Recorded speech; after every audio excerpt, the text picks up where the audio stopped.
What's going on, guys? Welcome back to Gotta Get Back. Welcome back to Project Potter. This is episode 9 of season 1. My name is Kyle, your host. You guys know the deal. Recap, favorite character, favorite scene, score, jacked facts. You already know. Thanks for checking out the channel. If this is your first time, guys, hope you enjoy. And away we go. So for this one, guys, for season 1, episode 9, we start off in another bar, and there's another fisherman who's telling another tale about another time machine. And it's kind of like, all right, at what point it's like, is it like, dude, there's way too many time machines in here and way too many stories about time machines. But Jack continues his journey, and he just keeps going on. He's been foiled time and time again, but he's like, hey, man, I got to keep going. I have to get back to the past. Got to get back. That's the name of the show. So. Of our show, at least. So the fisherman says, like, oh, there's one elusive beast, the Triceraquin. And he's like, I can never get Triceraquin, but I got one on the line one time and it bit back. And he's like, I was on the boat for 3 days and there's something at the bottom of the sea. It's super crazy. He's like, but I let it go. He's like, you have to believe me. And for a second, I was like, and there's like a guy in a hooded coat. And for a second, I'm like, is this Samurai Jack? As an older person, and I don't think it is.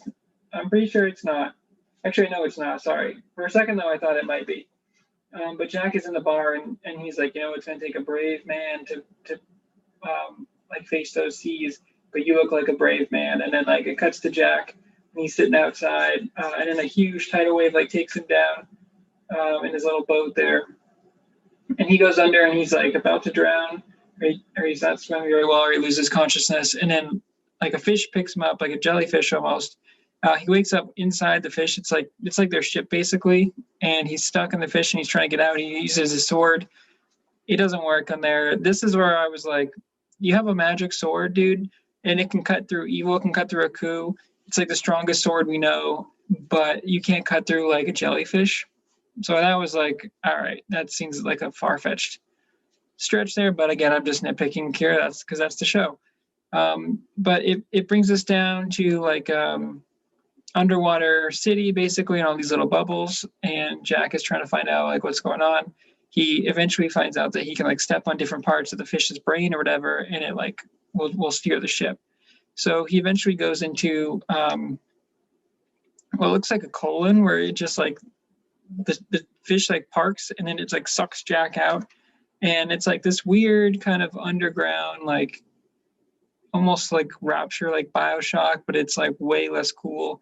It's colorful, and he runs into Triceraquins, not the twins. And there's a bunch of them, and they're these goofy green guys over here, and they're super nice at the beginning. They're like, oh, Jack, why don't you sit down and join us for a meal? And they're like, oh, you're the first visitor we've ever had, and all that. And then Jack is hungry, of course, like he always is. And he's like, oh, sushi. And he's like, oh, great. This is great. And it was kind of weird that they live undersea and eat fish, but I guess they're not fish, so it's fine. But Jack is pigging out, and they're looking at him like he's never eaten. And he's like, dude, I haven't eaten a good meal in so long. They tell a story about how, someone banished them to the bottom of the ocean. And Jack's like, oh, yeah, that's a coup. Because he's like, we used to be at the surface, and then he banished our city to the bottom. But they're like, oh, it's okay, don't worry, Jack, we'll go. We do have a time machine, by the way. I forget how it even comes up, but basically they're like, oh, you have a time machine? He's like, yeah. And they're like, how do you know? And they're like, we built it. And it's this little bubble, and it looks just like a cage, which we find out it is a cage. And they're like, all right. And they have this thing that pretending to press buttons, and they're like, all right, you need to step on these things and put your hands on these things. And he does, and then it suctions him up and basically traps him. The fisherman that told the story earlier from the bar was apparently just the Triceraquin in disguise, which I don't know how you got a human costume out of that. But he was just bending down. That part was strange, but basically he was like, oh, we got Jack. And it's he's like, wait, what are you talking about? And then a coup comes rocketing out of the ground. And Jack is like, no, you have to understand that you can't trust a coup. And they tell him look, Jack, the needs of many outweigh the needs of the few. And they're like, you have to understand we didn't have a choice. And he's like, no, you can't trust a coup. And Aku says, "Oh, thank you so much." He takes the ball of Jack, and they're like, "Oh, now you're gonna put our city back on top." And he's like, "No, I have changed my mind." And he's like, "Your city will sit at the bottom of the ocean for as long as I am in power." And he pokes a little hole in Jack's like globe, basically like a snow globe, and it just starts filling with water. And obviously this is tough to animate, but it fills with water super quick up to like Jack's neck, and then like 5 minutes later it's like below the line. So obviously there's like some continuity there, but Jack is like struggling there, and after he starts to drown or whatever, like his pot starts filling, and Aku like turns to them, they're like, "Oh, the samurai was right," and they're like, "Vengeance!" And so then they like summon all their warriors, and they're firing at Aku, and he's like, "Oh, you fools!" And this is where Aku shapeshifts into all the cool stuff. So he like literally they shoot arrows at him, and he goes down into the sea, and then he comes up as like these like tentacles with just the eyes there, and then he goes back down, and then he comes back up as a stingray, and he like fires these waves at them, and that knocks them out. They have these puffer fish that come at him, and then he transforms into like a huge octopus. And it's just like the Aku face on it makes everything look so creepy. But this just shows you Aku's power, dude. I mean, he's just wrecking everyone. And it's like, it's crazy how powerful he is. And they're like, "Oh no, the first wave isn't working. Like, we have to retreat." And they're like, "No, he's just going to catch us. What are we going to do?" And he's like, "Oh, there is the samurai." And they go, "Oh, okay." So Jack is literally like just about to drown, and he's suffering. And Aku tells him like, "Don't fight your fate." And he's like, "Never." And then that's when the jellyfish ship thing comes in from before, and they pick him up at the last minute. Samurai Jack is like, "Hey, we need to turn around." He's like, "I need to go fight Aku." And they're like, "What, are you crazy?" And he's like, "I promise you, like, my sword is like part of what's going to destroy Aku." He's like, "I need you to trust me like I trusted you earlier." And they're like, "All right." And they're really scared, but they like move the ship, they turn the ship around. And then right as they're coming at the Aku octopus, like right before he opens the mouth, and right before they're going to hit it, they eject Jack, and he goes flying out with his sword out. And he actually cuts through Aku. It's in slow motion. We get the triple frame, the Gendy triple frame, like we always do. And there's like this, not like this ooze that comes out. I can't think of the word right now, but basically he's like electrified, and Aku's like, "Ah, that damn sword." And he's like, "This isn't the end of us, samurai," but he's like weakened enough where he has to retreat. And Aku actually goes away and leaves him alone. So there's that actually puts their city back up to the surface there, and there's like a beautiful sunset. And they're like, "Wow, this is so beautiful." And they're like, "Jack, I'm so sorry that we didn't trust you before." They're like, "It's unforgivable what we did to you." And he's like, "Hey, Aku deceives everyone." He's like, "Even a good heart can be tainted." He's like, "Don't worry about it."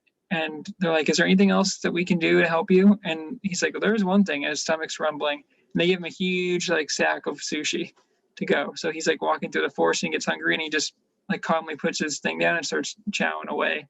And so at least he's still on his journey. He's still looking for a time machine, but at least he's got food now. And that's how the episode wraps.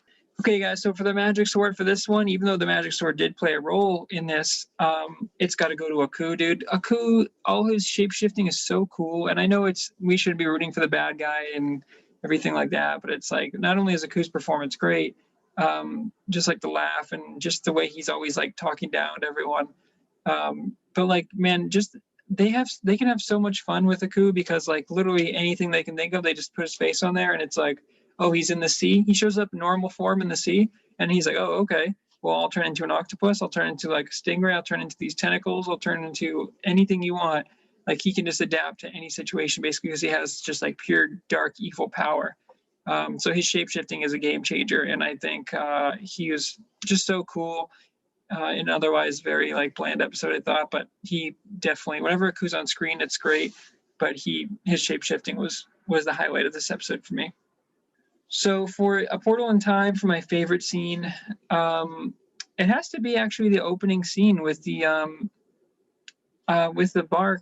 Well, what we now know is the Triceratops. I think I'm saying that right.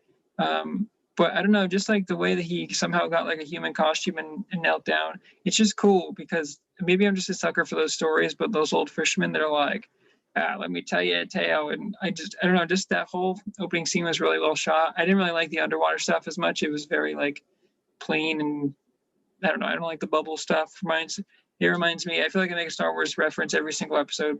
But and Genndy obviously went on to make Clone Wars, so maybe he had some heavy inspiration from Star Wars. But it's like when they go in Phantom Menace, when they go down to Jar Jar's world, the Gungans. Dude, I hated that part. It didn't look good. It felt weird. I don't like underwater stuff. Not cool. So it was like the same thing for me. I was like, eh. So the opening scene, I think, was probably my favorite part. First score for this one, guys, I got to be honest. This is probably the worst one of season 1. This is the weakest one. This one is going to be a 6-1 for me. A very low score, I know. I just wasn't feeling much. I don't think the overall plot went. And I know these episodes are like Jack saving someone and then them being like, hey, we're your ally if you ever need us.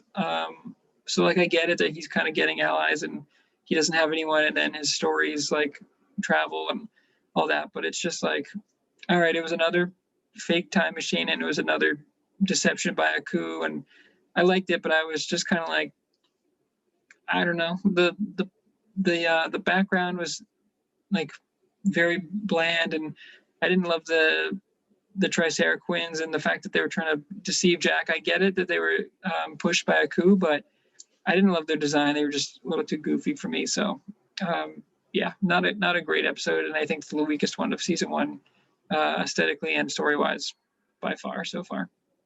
So for Jack Facts this week, guys, it's a short list, but we do have one. And it says, when the Triceraquin states, the needs of the many outweigh the needs of the few. This is a line from the movie Star Trek II: The Wrath of Khan. Genndy obviously was a huge Star Wars and a Star Trek fan, and he put some of these ideas into his show. So it's really cool to see that. But that was just one little bit of nod that we had for this week. Okay, guys, well, that's it. That's another episode. That is episode 9 of Gotta Get Back. So we got 3 more to go here. We're getting towards the end of season 1. I've really enjoyed season 1. It's a great show, but this episode felt like a flat one for me. So that's reflected in the score I gave it, and just overall, I just didn't have a great time with this one. But it's okay. They can't all be winners. There's plenty of really great episodes around that. So I'm not too worried about that. But thanks for checking out Project Potter, guys. Thanks for checking out Gotta Get Back. I've been your host, Kyle. Like, comment, subscribe, ring that bell notification. Go check out the other content on the channel, of course. And until next time, guys, gotta get back.